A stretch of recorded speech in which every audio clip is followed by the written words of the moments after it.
ভয়ঙ্কর অবস্থা, ভয়ঙ্করভাবে বাঁধ ভাঙলো ডিবুসুটে। দেখতে পাচ্ছ কি কঠিন একটা অবস্থা, ভয়ঙ্কর একটি অবস্থা। ডিবুসুট বাস স্ট্যান্ড থেকে একটু আগে গেলে এই যে বটতলার দিকে বা লেবুতলার দিকে, ডিবুসুটের বটতলার দিকে নদীর পার বরাবর ওই যে ঢালাই রাস্তাটা ছিল এবং এখান থেকে পিচ রাস্তা শুরু হয়েছিল, ঠিক এই জায়গাটায় কিন্তু বিশাল বড় একটা ভাঙন ধরেছে।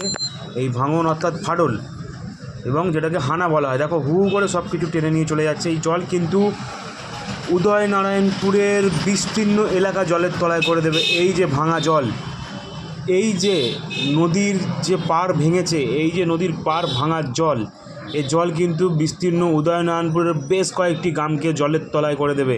বেশ কয়েকটি গ্রাম পঞ্চায়েত কিন্তু চলে যাবে জলের তলায়। প্রচুর পরিমাণে কিন্তু জলের স্রোত বইছে, দেখতে পাচ্ছ, নিজের চোখে সেটা দেখতে পাচ্ছ।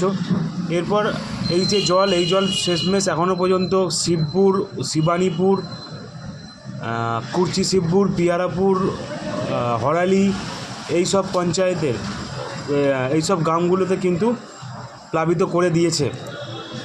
শিবপুর গ্রামের এক অংশ প্রায় জলের তলায়। সিংটি, শিবপুর, উদয়নারায়ণপুর তো সকাল থেকেই সেটা জলের তলায় ছিল। বিকালের পর থেকে কিন্তু গোটা শিবপুর, শিবানীপুর জলমগ্ন হয়ে পড়েছে। ওই যে ডিবুসুটের যেখানটা দেখলেন যে খাল ভেঙেছে বা আপনার বাঁধ ভেঙেছে, সেই বাঁধ ভেঙা জলে কিন্তু প্রচণ্ড পরিমাণে জল কিন্তু আসছে নদী থেকে। সেইটা বাঁধ ভাঙা সেই নদীর জলে কিন্তু উদয়নারায়ণপুরের বেশ কিছু অঞ্চল আবার নতুন করে প্লাবিত হতে পারে। বেশ কয়েকটি গ্রাম পঞ্চায়েত এখনও যেগুলো জল মগ্ন হয়নি। তো বেশিরভাগ পঞ্চায়েতেই কিন্তু যত সময় যাচ্ছে তত কিন্তু জলের চাপ বাড়ছে, এবং সিংটি কানা নদী যে সমস্ত এলাকা আছে সেগুলো কিন্তু জলমগ্ন অলরেডি হয়ে গেছে।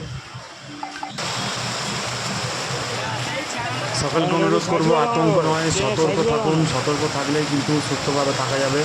আতঙ্ক ছড়াবেন না, সকলকে সতর্ক থাকুন, নিরাপদে থাকুন, এবং ভিডিওটা শেয়ার করবেন। চ্যানেলে নতুন হলে চ্যানেলটা সাবস্ক্রাইব করে রাখবেন এবং পাশে থাকা বেল আইকনটি প্রেস করে রাখবেন, এবং পরবর্তী আপডেটের জন্য অপেক্ষা করবেন। পরবর্তী আপডেটের জন্য পোস্টে অবশ্যই খেয়াল রাখবেন। সকলে ভালো থাকবেন, সুস্থ থাকবেন। দেখা হবে আরও একটা নতুন ভিডিওতে। ধন্যবাদ।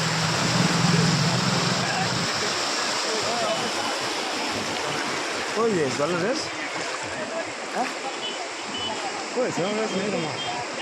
মাছ এসছে ভালোই, লাথি মারলো তো একটা শোল মাছ।